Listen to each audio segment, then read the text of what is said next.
Somos Iglesia Cristiana El Almendro. Fe, oración y servicio. Hola, ¿cómo están, familia El Almendro? Deseando que para todos y cada uno de ustedes sea una noche grande, ricas y abundantes bendiciones. Vamos a ir al texto, a Génesis capítulo 6. Génesis capítulo 6, versículo 1 dice: Aconteció que cuando comenzaron los hombres a multiplicarse sobre la faz de la tierra y les nacieron hijas, que viendo los hijos de Dios que las hijas de los hombres eran hermosas, tomaron para sí mujeres, escogiendo entre todas. Y dijo Jehová: No contenderá mi espíritu con el hombre para siempre, porque ciertamente él es carne, mas serán sus días 120 años. Habían gigantes en la tierra en aquellos días, y también después que se llegaron los hijos de Dios a las hijas de los hombres, y les engendraron hijos. Estos fueron los valientes que desde la antigüedad fueron varones de renombre. Y vio Jehová que la maldad de los hombres era mucha en la tierra, y que todo designio del pensamiento del corazón de ellos era de continuo solamente el mal. Y se arrepintió Jehová de haber hecho al hombre en la tierra, y le dolió en su corazón. Y dijo Jehová: Raeré sobre la faz de la tierra a los hombres que he creado, desde el hombre hasta la bestia y hasta el reptil y las aves del cielo, pues me arrepiento de haberlos hecho. Pero Noé halló gracia ante los ojos de Jehová. Bueno, recuerde que estamos en la serie de la maldad en el corazón del hombre. La otra semana, pues les doy un adelanto, vamos a hablar precisamente de Noé, continuando con el estudio que estoy haciendo. No solamente va a ser de Génesis. Lo que pasa es que el estudio desde cuando se inició, obviamente tengo que atacar la maldad del corazón en el hombre desde cuando apareció, ¿no? Y precisamente el libro del Génesis trata eso. Entonces, para que usted pueda identificar su propia maldad, la escritura tiene esa utilidad. Porque la escritura dice que es más cortante, la palabra de Dios es más cortante que toda espada de doble filo, y que parte el alma y discierne los pensamientos, o sea, los expone. Entonces, la escritura fue puesta desde el Génesis hasta el Apocalipsis con el único objetivo de que usted empezara a evidenciarse a usted mismo. Como por ejemplo, la ley es la característica de Dios, pero la ley también es un espejo en donde usted se puede ver reflejado. ¿Cómo está usted delante de Dios? En donde usted puede verse las pecas, las malas cosas que de pronto usted puede ver, de pronto en su rostro, en su aspecto. La ley hace eso, que usted se pare frente a la ley y usted se dé cuenta de sus fallos. La norma está hecha para que usted obviamente mire qué le hace falta para establecer comunión con su creador, pero obviamente la escritura pone una vara muy alta, ¿no? Porque dice que la santidad tiene que estar para que usted pueda mediar con su creador. Para eso vino Cristo, ¿no? Pero para poder ver la maldad en el corazón del hombre tenemos que ir al origen de la maldad. Y precisamente el test, de hecho, cuando usted ve la miniatura y si usted de pronto le llamó la atención el título, en donde que hasta el día de hoy el Señor Jesús está derrotando gigantes, está derrotando a los nefilín. Y usted dice: no, porque es que los nefilín fueron derrotados por David y sus 300, ¿sí? Yo les voy a mostrar a ustedes de que aún Jesús hoy sigue derrotando gigantes. Lo que pasa es que regularmente nosotros no vemos el mal porque creemos que estamos en una buena condición. O sea, es como en toda película, en toda serie, usted quiere ponerse en el lugar del personaje bueno. Pero si yo le digo a usted que usted tiene un parecido a Goliat increíble, usted me va a decir: no, yo me parezco a David. Pero si yo le aseguro y le doy fiel testimonio, y le digo que de hecho la escritura da fiel testimonio de que todo hombre está en la condición de Goliat, usted me va a decir: este man es un blasfemo hereje porque yo soy lo más santo, lo más puro y soy lo mejor de la casa de mi padre. Yo estoy en un nivel espiritual increíble porque yo oro y leo la Biblia y asisto a una iglesia. Que de vez en cuando me comporto como un demonio en la casa o hago bobadas y tengo como una manera de ser a veces un poco rara y como que a veces me aprovecho, tengo malos pensamientos, soy una persona altiva, egocéntrica y hago cosas por debajo de la cuerda, soy un asolapado y nadie se da cuenta, pero no más. Pero después de Cristo, yo. No, pero hay gente que cree que es superior a Cristo, que cree que, mejor dicho, y sobre todo en esto encajan muchos pastores, como sucedía, por ejemplo, en el antiguo Israel con los escribas y fariseos. Muchos creían que tenían la potestad de adueñarse del templo, o sea, ellos son Dios. Entonces, hasta el sol de hoy hay nefilín en el corazón del hombre. Hasta el sol de hoy hay gigantes. Hasta el sol de hoy hay maldad. Y la maldad se multiplica. La maldad no es algo que se quede estática. La maldad es algo que se produce, se reproduce, se multiplica de una manera exponencial muy grande, porque el corazón del hombre tiene, como dice Génesis, de continuamente solamente el mal. Cuando usted mira el texto, dice en el versículo 5, y vio Jehová que la maldad de los hombres era mucha en la tierra y que todo designio, o sea, toda decisión que fue consensuada en donde, en su cabeza, era solamente de continuo, solamente el mal. Ay, pero si yo a veces cojo y salgo a la esquina y veo a un habitante de calle y le doy un pedazo de pan, hermano, ¿usted cómo me va a decir a mí que yo soy malo? Si es que yo alimento a mis papás, si es que yo soy buen hijo, si es que yo hago esto. Yo creo que esas cosas no lo hacen a usted bueno. Eso es lo que hay que hacer. Usted es un inútil, porque eso es lo que manda Dios a hacer. Dígame algo que usted haga que Dios ya no haya previsto de antemano que los hombres hicieran y que tienen que hacerlo. Dios es el Padre de todos y es el Señor. Y eso es lo que manda Él. Haga algo que no ha indicado su Señor que usted debería hacer como humano. Dígame algo que sea algo diferente, que verdaderamente usted diga, no, yo puedo hacer algo diferente aparte de mi Señor. No. De hecho, una de las condiciones con las que vino el Señor Jesús fue amar al prójimo. Y es lo que menos hacemos bien. Entonces, aquí es donde voy a ir yo con este texto. Entonces, y quiero motivarle a usted a que se vea esto hasta el final, porque también le voy a mostrar a usted similitudes. De hecho, voy a decirle a usted algo que le voy a dar como una especie de simbología a las 5 piedras lisas que el rey David tomó para poder matar a Goliat. Pero bueno, entonces no me voy a adelantar, sino que le digo, véase esto hasta el final para que usted pueda evidenciar lo que le estoy yo diciendo, ¿no? Entonces, como todo en la escritura tiene un orden, como todo en la escritura tiene un derecho, ¿cierto? Hay personas que creen que uno puede interpretar la escritura sin Jesús. Y en Timoteo dice que toda la escritura es inspirada por Dios, útil para redarguir, corregir e instruir, a modo de que el varón de Dios sea perfeccionado para toda buena obra. Y este texto que habla de los Nefilim, que de hecho hay una prédica aquí en Palabra y Verdad, Fabián Mejía Oficial, no está en este canal de la iglesia, sino está en el otro canal que estoy hablando de los Nefilim y el hombre conforme al corazón de Dios, así se llama esa prédica. Allí usted puede mirar esta prédica y allí yo hablo detalladamente un poquito más acerca de los Nefilim. Pero hoy quiero tomar el tema de los Nefilim enfocándolo en la maldad del corazón del hombre. ¿Para qué? Para que usted al salir de esta reunión, para que al usted apagar su celular, su pantalla, usted pueda mirar la necesidad de tener a Cristo. Finalmente, la escritura tiene esa utilidad de que yo como pastor trate de llevarlo a usted a que usted tenga comunión con Jesús. No de que usted me admire a mí por lo hermosa de la predicación. No de que usted me admire a mí, sino que admire a Cristo, admire su obra y vea que hasta el sol de hoy Cristo está matando gigantes. Entonces, esto es algo que regularmente esta prédica a muchos no les va a gustar, pero a muchos les va a ayudar. Y espero que a usted le ayude. El otro texto a considerar es Samuel, 1 Samuel capítulo 17. Obviamente es un texto muy conocido porque es una historia inspiracional, es una historia que le mueve a muchas personas las fibras, ¿no? Entonces ahí en 1 Samuel capítulo 17, versículo 32, vamos a leer.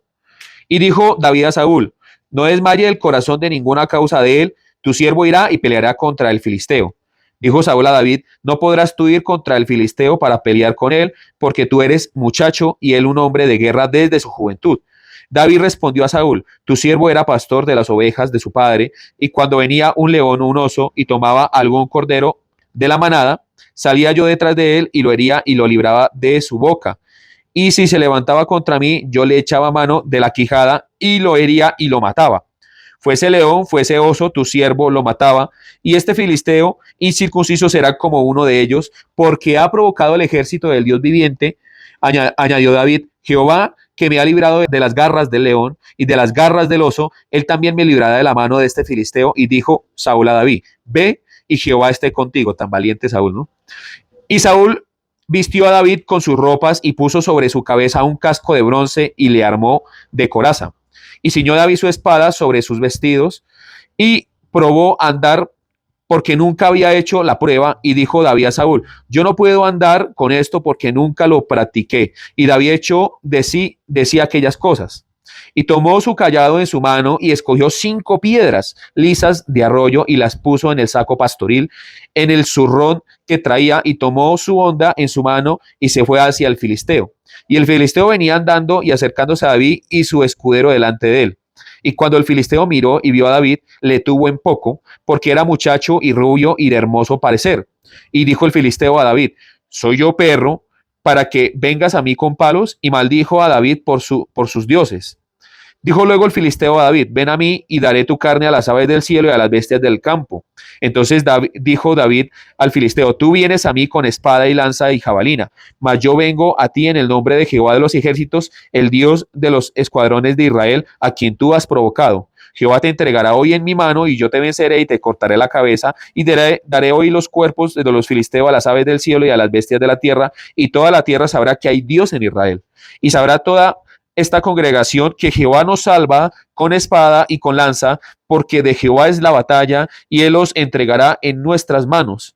Y aconteció que cuando el filisteo se levantó y echó a andar para ir al encuentro a David, David se dio prisa y corrió a la línea de batalla en contra del filisteo. Y metiendo a David su mano en la bolsa, tomó de allí una piedra y la tiró con la honda e hirió al filisteo en la frente, y la piedra quedó clavada en la frente y cayó sobre su rostro en tierra.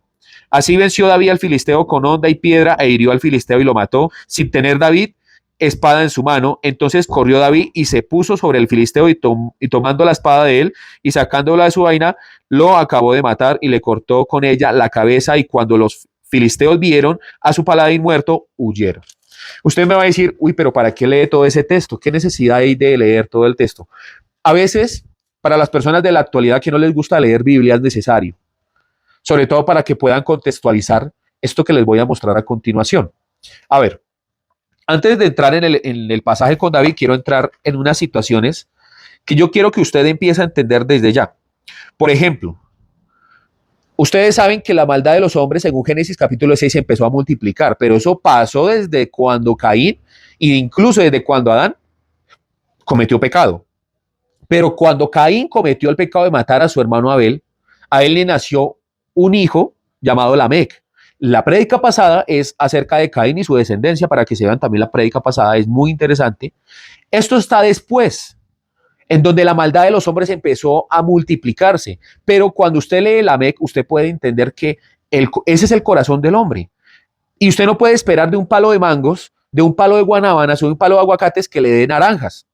Simple y sencillamente va a dar el fruto del palo que es, ¿no? O sea, usted a veces espera que las personas tengan una iniciativa propia de cambio. Una de las cosas terribles que pasan en la actualidad en las iglesias, y lo expliqué la semana anterior, es que las personas en las iglesias montan clínicas espirituales. Y el problema de eso es que Dios no quiere restaurarlo a usted. Dios quiere completamente matarlo, asesinarlo y eliminar su yo. O sea, definitivamente Dios no va con usted. No va. Por eso es que lo primero con lo que un creyente se tiene que acercar es con el arrepentimiento. Si no hay arrepentimiento, no hay comprensión de la gracia, porque la gracia es el favor no merecido. Es como cuando usted a un ser querido le ha cometido una maldad muy grave, y ese ser querido, a pesar de cómo es usted, haya gracia en usted. Esa gracia le permite a ese ser querido perdonarlo a usted. Pero bueno, estoy hablando de un ser querido. Aquí estamos hablando de alguien que se hace enemigo de nosotros desde nuestro nacimiento, incluso desde antes de nosotros nacer, y ese es Dios. Dios es el adversario del hombre.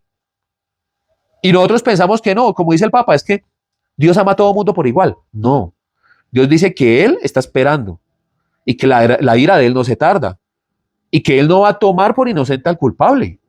O sea, definitivamente Dios es el adversario, ¿cierto? Entonces, estamos hablando en el ejemplo de una persona que lo quiera a usted, pero aquí estamos hablando de una persona que tiene algo y muchas cosas en contra de usted. Y esa persona manda a su hijo para arreglar las cosas. Pero lo primero que usted debe entender es que esa persona querida lo quiera a usted y restaura usted las cosas, con usted las cosas, porque le ama, ¿cierto? Porque verdaderamente quiere tener un detalle con usted. Pero usted nunca lo mereció. Simple y sencillamente, esa persona que lo quiera a usted le decidió darle a usted ese detalle. Y usted lo recibió no pagando por eso, porque usted cometió una maldad. Ahora imagínese a Dios, que es adversario, y decide enviar a su hijo al mundo para darle una oportunidad al hombre de morir. No de restaurarlo, de morir y volver a nacer en él. O sea, el ser humano nace muerto. en sus delitos y pecados. En las iglesias lo que hacen es, vamos a montar una clínica espiritual, venga, cuénteme cuál es su situación, venga a ver, yo estoy interesado en ayudarlo a usted en su situación. Ay, pobre muchacho, hay que hacerle una liberación de los demonios, no, hay que sacarle los bichos. Y de una vez cogen y montan restauración y lo pasan por un lado, montan consultorios psicológicos que en cierta forma, en ciertas circunstancias, yo no desconozco el tema de la medicina y mucho menos de la medicina cerebral, o sea, de la parte en donde la persona verdaderamente puede tener un problema psicológico. Pero hermanos, llegan a la iglesia y el pastor cree que puede solucionarlo todo y no obstante con eso no le predica a la persona que tiene que arrepentirse, sino que Dios lo ama y Dios está interesado en restaurarlo, en bendecirlo, pero ¿cuándo se arrepintió esa persona? Nunca. Por eso es que hasta el sol de hoy tiene siempre los mismos frutos, sigue teniendo los mismos resultados. ¿La culpa es de Dios? No, la culpa es de nosotros, los seres humanos. Entonces, sin extenderme en esto, el regalo no merecido que tiene mayor importancia no es el de la persona que lo quiere a usted, sino de aquel adversario que decidió perdonarlo a usted. Y ese adversario es Dios. Y que se acercó a usted porque usted no se acercó a Dios. Se acercó a usted con el único y verdadero propósito de darle una oportunidad a usted que no la merecía, pero era su enemigo. Eso tiene más valor que lo que hace el ser querido. Por eso es que el Señor Jesús decía, ¿ustedes quieren parecerse a mi Padre que está en los cielos? No bendigan a la persona que los quiere a ustedes. Bendigan a aquella persona que es su adversario, que es su enemigo. ¿Notan el mismo patrón? Entonces, Dios es el enemigo del hombre y aún así quiere tener un acto de bondad con el hombre. Eso es gracia. Entonces, encontrar la gracia en la Biblia debe venir después, no antes, después del arrepentimiento. Es un acto coordinado. No puede usted ver gracia sin arrepentimiento. Pero yo encuentro a Antegel que dice que no, que Dios está interesado, Dios te ama con locura, te ama excesivamente. No. Dios tiene un problema con usted. Y Dios le dice a usted, venga y arreglemos las cuentas. Y después de que usted arregle las cuentas con él y acepte a su hijo, se someta a su hijo conforme a la escritura, él dice que usted ya puede entrar confiadamente delante de él al trono de la gracia. Pero tiene que haber arrepentimiento. De lo contrario, no. Y las iglesias en la actualidad predican legalismo, predican que todo el mundo está en pecado, predican la gracia, pero lo hacen de una manera revuelta, ¿sí? De una manera en donde es imperceptible la norma, también es imperceptible la gracia, por lo tanto no hay arrepentimiento. ¿Y por qué quiero decirle esto a usted? Porque hoy le quiero mostrar a usted cuál es el problema en medio de la falta de arrepentimiento y la falta de gracia, hay un enemigo en común y es el gigante. Es el gigante. Entonces, en la antigüedad, los gigantes empezaron a multiplicarse. Yo no me voy a enredar a decirle a usted, por ejemplo, para eso está Armando Alducin, que es un buen predicador. Él tiene mucha teología acerca de los nefilín y él tiene textos y habla de los ángeles que están aprisionados. Véanlo a él. Yo quiero traerles a ustedes la reflexión, porque si toda la escritura es inspirada por Dios, entonces aquí hay algo que es inspirado por Dios y que es útil para redarguir, corregir e instruir, a modo de que el varón de Dios sea perfeccionado para toda buena obra. Entonces, aquí hay algo. Y no solamente desde el capítulo 6, sino hasta cuando David derrota a todos los gigantes. David y sus 300. Que existieron los gigantes que construyeron las pirámides de Egipto, que fotos editadas falsas en donde aparece una persona pequeña y un esqueleto grandísimo. Yo no le vengo a usted a asegurar nada de eso. Si David eliminó los gigantes y si está escrito en Génesis capítulo 6, para mí existieron los gigantes. Yo creo en la Biblia literalmente, pero también creo en el mensaje que hay detrás de todo esto. Amén. Entonces, hoy vamos a tratar el mensaje. Entonces, figúrese que el Señor Jesús lleva toda la vida matando gigantes. Y usted dice, ¿cómo va a hacer eso? ¿Cómo el Señor Jesús? Si es que ya los eliminó David. No, mi querido hermano. El Señor Jesús decía, Padre, te doy gracias porque has ocultado estas cosas de los sabios y los entendidos y se los has dado a entender ¿a quién? A los pequeños. También un día puso un niño en medio de toda esa cantidad de gente adulta y dijo, Dijo, ustedes no pueden entrar al reino de Dios si primero no se hacen como uno de estos, pequeño. ¿Ven? Y en muchas ocasiones él estaba diciendo y argumentando que lo importante en el reino de Dios eran los pequeños. De hecho, decía, hay de aquel que le sea de piedra de tropiezo a uno de estos mis pequeños. Todo aquel que le dé de comer, que le ayude, que le dé un vaso de agua a alguno de estos mis pequeños, Dios se lo devolverá y le recompensará no solamente en este siglo, sino en la vida venida. Entonces, el evangelio de Jesús era para los pequeños, pero ¿por qué no para los grandes? Porque este texto de Génesis, hasta donde aparece David, trata de las personas que se creen grandes, poderosas, que tienen el ego por allá, tan lejos como la inmensidad. El gigante por excelencia que hay en usted, mi querido amigo, es el Goliat, que todos los días le habla a su mente, que es el orgullo, el ego, la vanidad, la vanagloria, el estar por encima de otras personas, la maldad que hay enraizada en usted. Mire lo que está diciendo aquí el texto. Y la maldad empezó a multiplicarse y los hombres empezaron a exponer la maldad. Y una de esas grandes maldades fue empezar a establecerse como grandes. Más adelante, que en otra predicación voy a hablar de Babel. ¿Qué querían hacer los seres humanos? Ser iguales de grandes a Dios.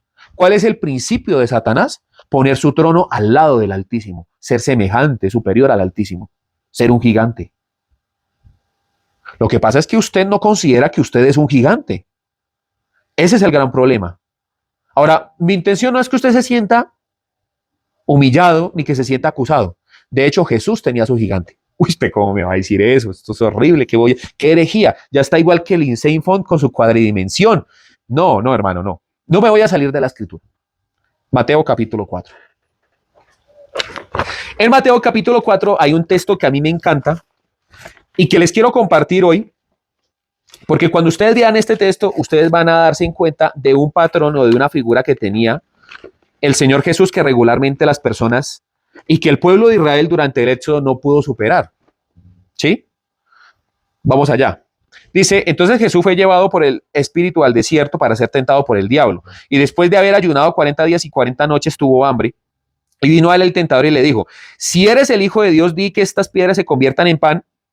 Él respondió y dijo, escrito está, no solamente de pan vivirá el hombre, sino de toda palabra que sale de la boca de Dios. Este texto tiene una concordancia en Deuteronomio capítulo 8, versículo 3. Guárdenlo aquí en la memoria, por favor. ¿Ven? O sea que este texto y la respuesta del Señor Jesús, que en algunas Biblias aparece en rojo, este es un texto que está en Deuteronomio. Primer texto de Deuteronomio. Seguimos. Entonces el diablo le llevó a la santa ciudad y le puso sobre el pináculo del templo y le dijo, si eres el Hijo de Dios, échate abajo porque escrito está, a sus ángeles mandará cerca de ti y en sus manos te sostendrá para que no tropieces con tu pie en piedra. Jesús le dijo, escrito está, no tentarás al Señor tu Dios. Ahí también tiene este texto una concordancia en Deuteronomio capítulo 6, versículo 16, para que lo anoten de pronto allí en sus casas. Otra vez tocó Deuteronomio. ¿Sí? Seguimos, versículo 8. Otra vez le llevó el diablo a un monte muy alto y le mostró todos los reinos del mundo y la gloria de ellos. Y le dijo, todo esto te daré si postrado me adorares. Entonces Jesús le dijo, vete Satanás, porque escrito está, al Señor tu Dios adorarás y a él solo servirás. El diablo entonces le dejó y aquí vinieron ángeles y le servían. Este versículo 10 está también en Deuteronomio, pero en el capítulo 6, versículo 13. Otra vez Deuteronomio. ¿Se acuerdan que les dije que les iba a enseñar la utilidad de las piedras lisas? ¿Cuántas piedras lisas utilizó David cuando fue al arroyo? 5. Pero de todas esas 5 piedras utilizó una. Y les voy a dar un adelanto desde ya. Entonces usted va a decir, uy, ¿ya con qué va a salir? Es que definitivamente el mayor gigante que tuvo que destruir Jesús ahí no fue a Satanás. Fue a él mismo. Porque Satanás le estaba a él tentando a su yo. Si eres el Hijo de Dios, convierte esas piedras en pan. Si eres el Hijo de Dios, bótate, porque escrito está, sus ángeles mandará cerca de ti para que no tropieces tu pie en piedra.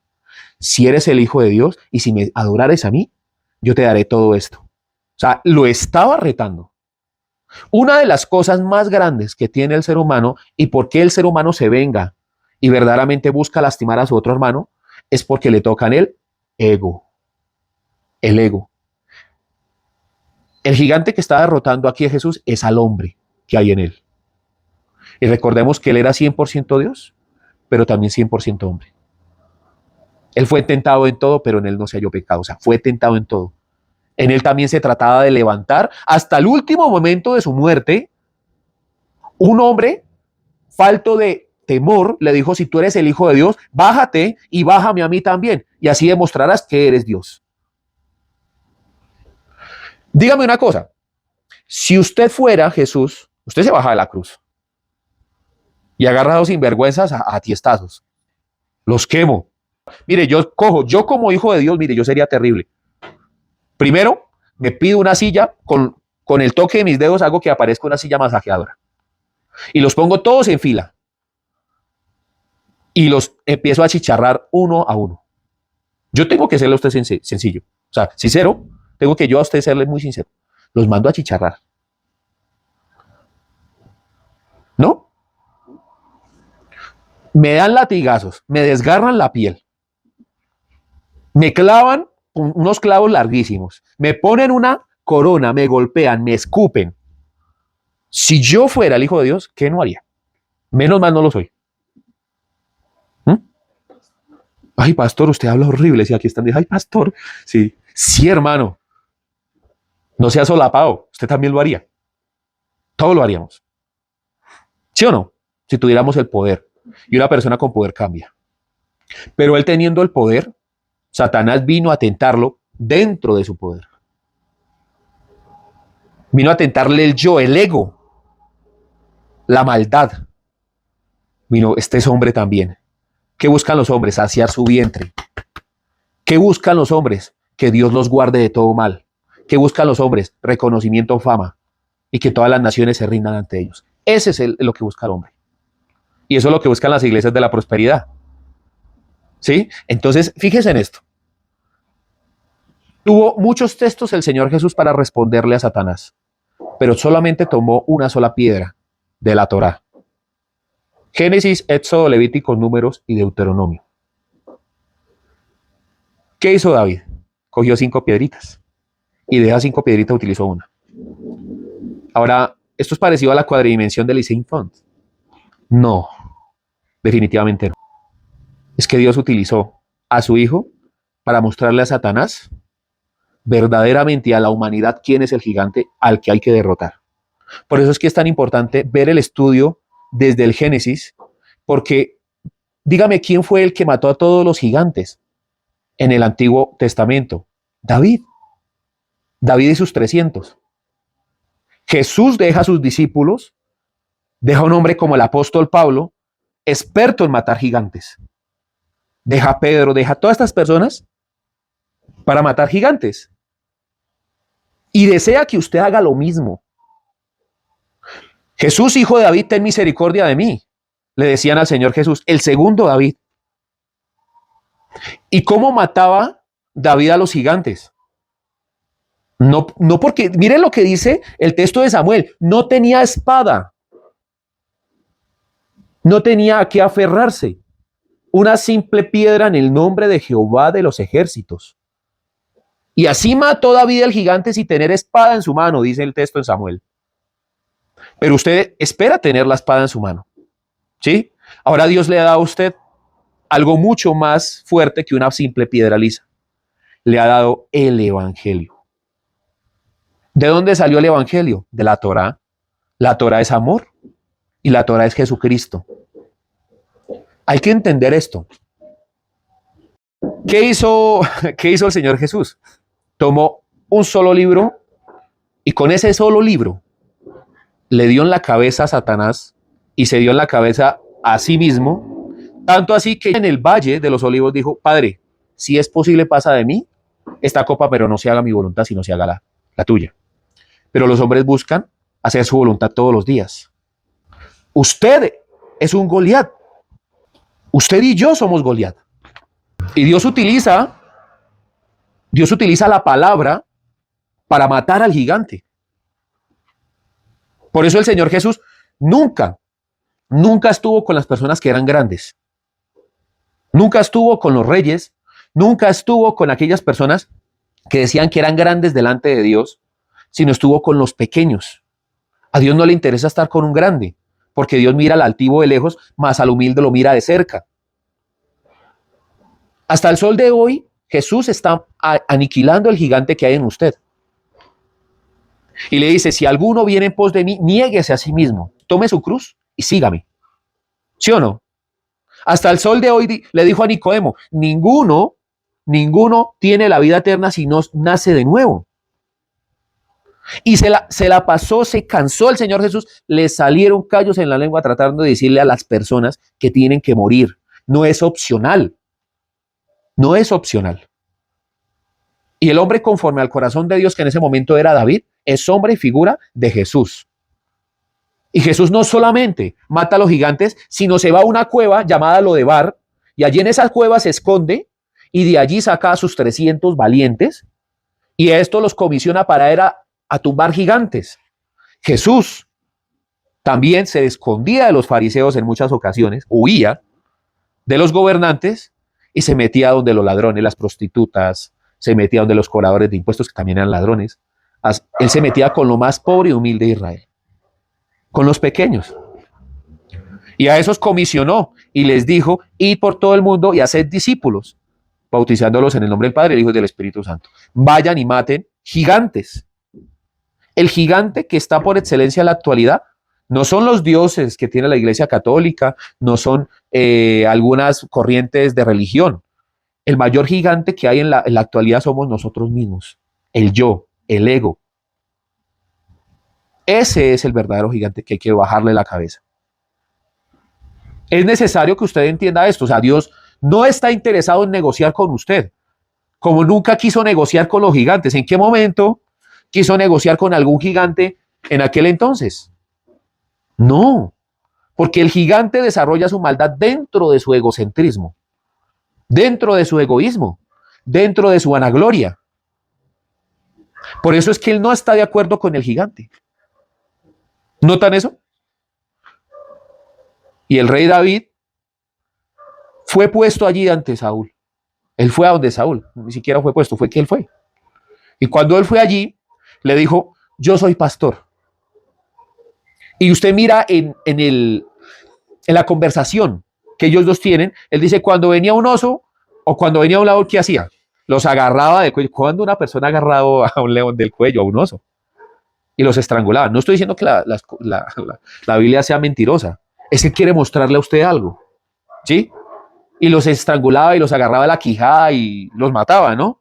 Y le dice, yo, que cuido muy bien a esas ovejas, y cuando viene un león, y de hecho el Señor Jesús dice, no menosprecies y nunca te olvides que Satanás anda como león rugiente buscando a quien devorar. El experto pastor, que es el Señor Jesús, está pendiente de su rebaño. Es simplemente un texto que apoya lo que el Señor Jesús vino a hacer. Es sombra y figura. Es un modelo a escala. David es un modelo a escala de lo que vendría a ser Jesús, hablando de las cosas buenas, ¿no? Sobre todo en el pastorado que él tuvo con el pueblo de Israel. Entonces, note esto. Lo primero que hace Saúl en ese momento es creer que David no lo iba a hacer, ¿no? Estaba jugado del susto.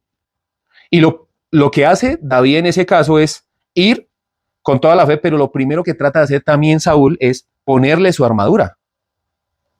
O sea, él no pudo hacerlo y trató de ponerle los recursos de él, su armadura, su sí mismo, a un hombre llamado David, un hombre pequeño.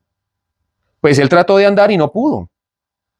Entonces, esto es adoptando la figura del hombre material. O sea, el hombre busca tener los recursos que tienen otros y los otros tratan de implementar los recursos sobre aquella persona que trata de hacer algo porque cree que ese es el vehículo. Pero Dios no necesita ayuda. Él trató de andar y no pudo.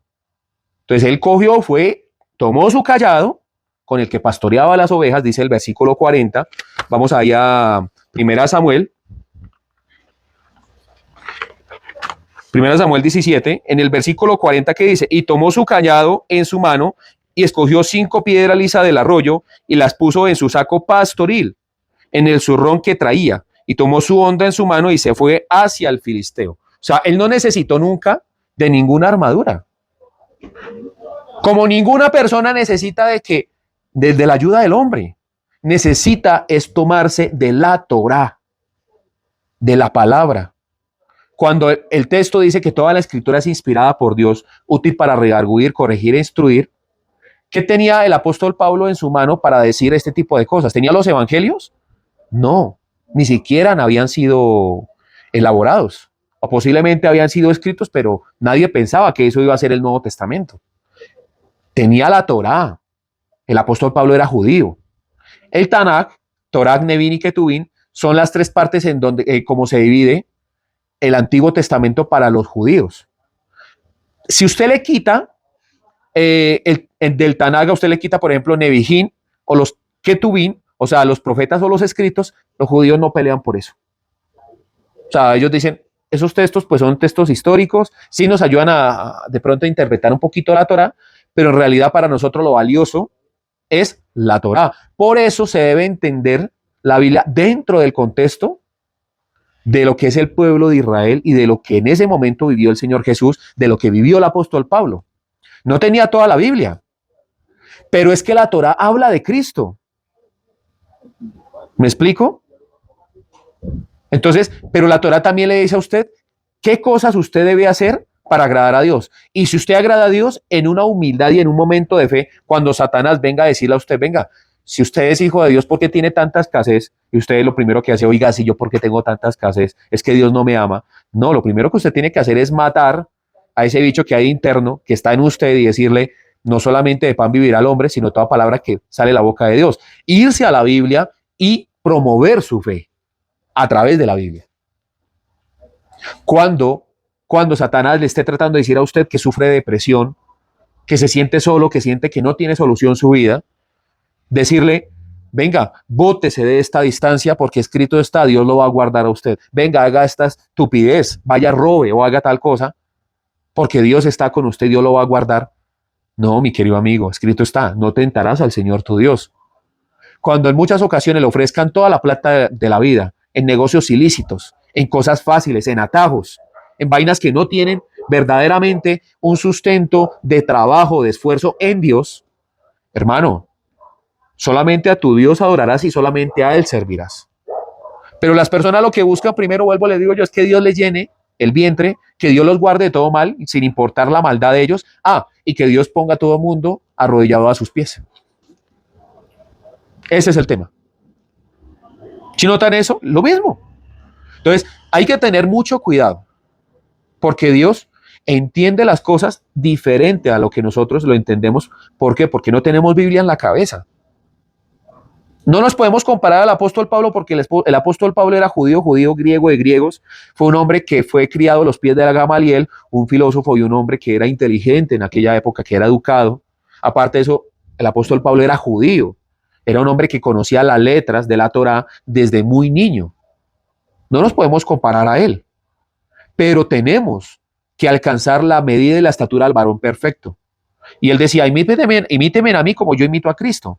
Pero él no era la estatura del varón perfecto. O sea que nosotros tenemos que estudiar este berraco libro, amar el libro, comernos el libro, a tal punto de que lleguemos a la estatura del varón perfecto entendiendo la voluntad de Dios y que el mismo libro a través del Espíritu Santo nos pueda a nosotros transformar. En ese momento usted va a poder derribar a esos malditos gigantes con palabra, papá. En lugar de usted buscar la armadura de Saúl o la espada de Goliat en su momento como primera opción o su propia espada, busque a la palabra de Dios. Pero como el ser humano está lleno de maldad, lo primero que trata de buscar, ¿qué es? La llenura del vientre, que Dios lo libre, que no tenga usted ningún dolor, ninguna cosa, porque escrito está, Dios lo va a guardar y va a mandar a sus ángeles, y que Dios le dé a usted carro, casa y beca y que todo el mundo se arrodille delante de usted. Ese es el corazón del hombre. Y eso alimenta al ego, el sí mismo. Esto es grave, hermano. Es grave porque es de lo que está inundado la iglesia en la actualidad. Satanás se ha entronado en el corazón de los creyentes en la actualidad. Usted mira iglesias grandísimas, llenas de multitudes. Estoy haciendo en Palabra y Verdad, Fabián Mejía Oficial, denuncias en contra de iglesias, por ejemplo, aquí la de Bogotá, Avivamiento. O sea, este señor Ricardo Rodríguez, que no lo considero un pastor, o sea, Dios mío, dice que la nube de Jehová descendió sobre esa iglesia. Y era un poco de humo. Y la pastora dice que era como un colchoncito que se sentía como aceite. No sé cómo se siente un colchón de aceite. Fue algo muy raro, ¿sí? Heavy eso, de verdad. Pero no era la nube de Jehová. Pero antes de la nube de Jehová eran los 884 millones que estaba pidiendo para terminar de renovar la iglesia. Y mira, hermano, yo no, mire, de verdad, hasta hubo un comentario que me dijeron ahí, y es que eso salió de su bolsillo. Si esa gente quería sembrar de a $1,000, porque el hombre empezó a hacer un llamado a que la gente fuera con $1,000, 4.100.000 pesos aquí en Colombia.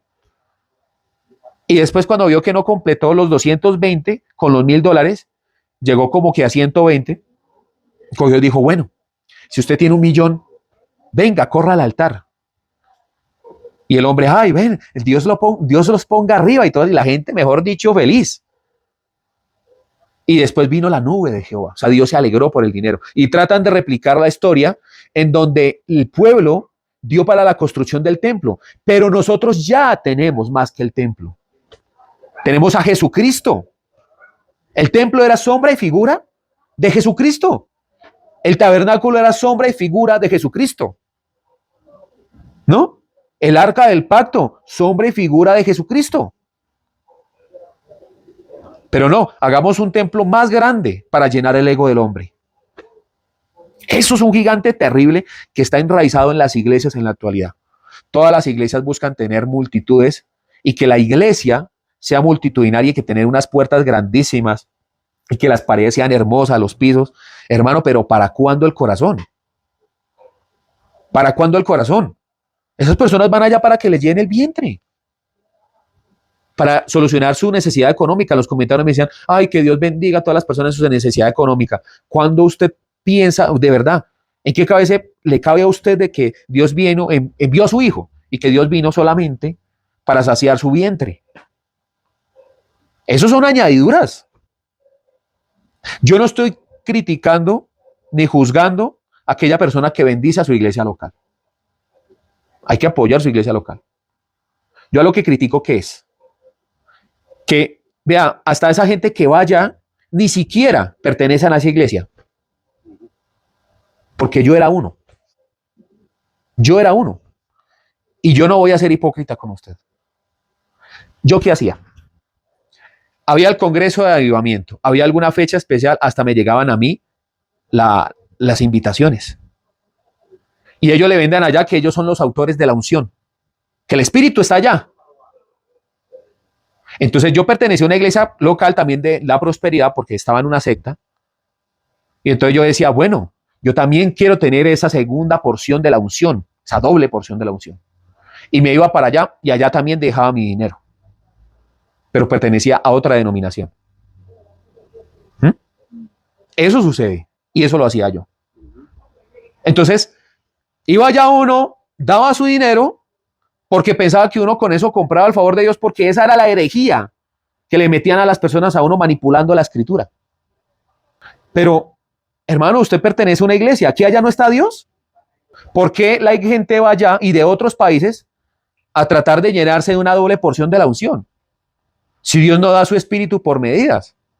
Cuando descendió el espíritu en Pentecostés, que allá sí hubo un avivamiento, el espíritu llenó a toda carne. A toda carne. ¿Sí o no? Y los comisionó. Pero no, allá es solamente al que da.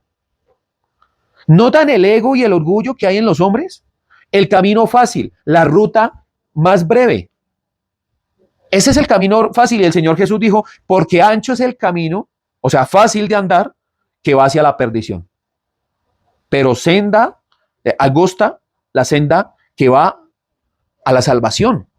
Entonces usted va a ir por el camino, no se vaya por el camino ancho, váyase por el camino difícil. Sométase a Dios y a la escritura. Cuando usted mira el texto, David mata hasta el último gigante. Y sus 300, ¿no? Cuando usted mira el Nuevo Testamento, usted mira un paralelo y a Jesús lo llaman el Hijo de David. Y el Señor Jesús también vino a matar los gigantes que hay en el corazón, a la maldad que hay en el hombre. O sea, Él no vino a negociar, a decirle a ustedes, bueno, si a ustedes se les da la gana, si de pronto ustedes quieren. No. Porque Dios no tomará por inocente al culpable. Mire, ese texto en Génesis capítulo 6 dice, y le dolió y se arrepintió Dios de haber hecho al hombre. La palabra que aparece ahí para decir que Él se arrepintió de la palabra Naham, ¿sí? Y esa palabra es una palabra que quiere decir suspiro, sí quiere decir respiro, o sea, como cuando usted, mejor dicho, le hacen algo muy terrible y usted como que, y eso denota algo de, me arrepiento de haber hecho esto, ¿sí? Y también habla de arrepentimiento, pero es que el arrepentimiento para el judío es volver al blanco. Lo que pensó Dios en ese momento es, tengo que volver a reiniciar esto. Tengo que volver al inicio. Por eso es que la otra semana vamos a hablar del arca de Noé, porque él trató de resetear eso. ¿Sí? Y dijo, yo no voy a pelear para siempre con el hombre. El hombre vive mucho. No le voy a colocar 1000, 2000 años de vida en la carne. 120 años serán suficientes. Y esa es la oportunidad que le voy a dar al hombre. Pero dice ahí, raeré al hombre que he hecho, a las criaturas. No hablo de los gigantes. O sea, los gigantes pudieron sobrevivir. Pero después voy a levantar a un hombre conforme a mi corazón. Y este hombre los va a acabar uno por uno y va a hacer la misión que yo le voy a encomendar a él. Y él va a ser un modelo a escala, un modelo chiquito, algo pequeño, que le va a mostrar a los seres humanos lo que vendrá a ser mi hijo, que él sí va a venir a acabar con el problema de raíz. Y el problema de raíz somos nosotros. Por eso es que el ser humano tiene que nacer de nuevo, tiene que morir al sí mismo. El ser humano no tiene negociación con Dios, de verdad. Usted busca de que Dios le acepte algunas cosas, Dios no le va a aceptar. Las cosas viejas pasaron, y aquí todas son hechas nuevas. No algunas, no un poquitico de aquí, no un poquitico de allá, no es que a mí me parece, no, a usted no le debe parecer nada, hermano. Y si usted no está de acuerdo, mire, hermano, de malas. Dios es Dios. Y usted es polvo, hermano, usted es una vasija, que si a usted le queda, o sea, si usted queda mal hecha, Dios lo que hace es romperla y hacer una nueva. Como lo expliqué la semana pasada, el alfarero, ¿qué hace? Moldea la vasija, ¿cierto? En el proceso de moldeo no es que se deforme ahí, no. Es que eso tiene que tener una cantidad de agua y la cantidad de barro tiene que ser exacta. Después la vasija está bien hecha, la pasan a un horno. Y si la vasija, al momento de tener contacto con la calor, se deforma o se totea, la rompen, la pisan nuevamente y de esa tierra vuelven y hacen más vasijas, mi querido hermano. O sea, usted no tiene otro camino. Que los nefilis hicieron las pirámides, que los nefilín hicieron tal cosa, que eran los gigantes, que eran Aquiles, que era Héctor, que eran, mejor dicho, lo tratamos de decir que eran los gigantes de la antigüedad y una cantidad de cosas. Mire, hermano, este texto tiene una enseñanza y la enseñanza es que Dios no está de acuerdo con el corazón del hombre. Punto. Y que el mayor gigante que quiere matar a Dios es a usted mismo, a su sí mismo. Y que Él no va a negociar con usted. No hay forma. Mire, a mí me gustaría decirle a usted, no, es que Dios, mire, con Dios se puede negociar. A mí me gustaría decirle, no, es que Dios tiene un camino diferente a ese. No, Él ya estableció el camino. O sea, sométase a Dios. Ay, hermano, es que su evangelio es como muy duro. ¿Cómo así que morir al sí mismo? Eso ya no se habla. Eso es hasta anticuado. No, yo mejor me voy a escuchar a Casluna, a Yesenia Ten. Yesenia Ten habla mucho del sí mismo y de cómo empoderarse. Voy a escuchar las herejías de Lee Font. Sí, no, sí, seguro. Ay, es que nosotros somos Jehová Junior, dijo Casluna. Entonces, no ha acabado con su gigante interno y ya es, mejor dicho, es un hijo de Dios en potencia y es igual a Dios. O sea, por favor. O sea, hablábamos ahorita de avivamiento. Todo lo que gira alrededor de esa iglesia es ir por la tierra prometida. En eso basan sus mensajes. Y tener comunión con el Espíritu Santo. Dígame una cosa, hermano. Si usted no se ha arrepentido, ¿qué comunión puede tener la luz con las tinieblas? ¿Qué comunión puede tener una persona que su fin es obtener los beneficios aquí en la tierra cuando el Señor Jesús dijo, no hagáis tesoros aquí en la tierra donde todo es corrompido, háganlos en el cielo? ¿Qué comunión? O sea, tengo yo que quitar ese pedazo de la Biblia. O sea que Dios se equivocó cuando dijo que no hagan tesoros aquí en la tierra. ¿Qué parte de eso a usted no le ha quedado claro? Ahora usted dice, no, pues yo tengo que trabajar y comer. Yo no le estoy diciendo lo contrario. Trabaje, esfuércese, haga lo que tiene que hacer, pero no crea que ese es su sustentador, porque eso se va a convertir en su gigante. Y la raíz de todos los males es el amor al dinero. Y después de que usted tenga un gigante enraizado, papá, para que lo bajen a usted de esa nube, mijo, de esa nube voladora, mijo, difícil. Porque usted va a justificar, rejustificar, recontrajustificar, va a argumentar. Mire, cuando usted está en su error y en su error a usted le va bien, que eso le conviene a Satanás mantenerlo a usted así, hermano, usted va a justificarlo todo. No, yo tomaba agua panela. Así salen muchos apóstoles. Así salen muchos pastores. Mire, me cansé yo en la iglesia de la prosperidad de escuchar que los pastores al inicio, de hecho me hicieron un comentario en donde, no, si usted viera cómo el hombre antiguamente tomaba agua panela o yo no sé qué era, agua picha, alguna vaina con un pan tieso. No, este hombre, mejor dicho, tiene testimonio de que es un hombre de Dios porque ya no consume eso. Hágame el favor. Entonces de ahí sacan un testimonio y yo antes era pobre y comía muy mal. Yo vivía muy triste todos los días hasta que lo conocí y ahora dejé de ver la vida con dolor. Yo antes era muy pobre hasta que definitivamente Dios me levantó de la ceniza. Yo soy el ave fénix, ¿sí? Y ahora ya yo no como pan tieso con aguapanela, ahora yo como caviar. Y le digo a la gente que esa es la bendición. Eso sí, diezmen, enloquecidamente. Yo como caviar, me alimento de lo mejor. Y esa es la voluntad que Dios tiene para con todos ustedes, le dicen al pueblo. Y Dios los quiere poner a todos a comer caviar. Y Dios quiere que todos coman langosta. Y Dios quiere que todos vayan por todo el mundo y hagan discípulos. Y todos tengan carro, casa y beca. Y entonces todo el mundo, amén, amén. Ah, pero hay un requisito. Déjenme todo su dinerito acá.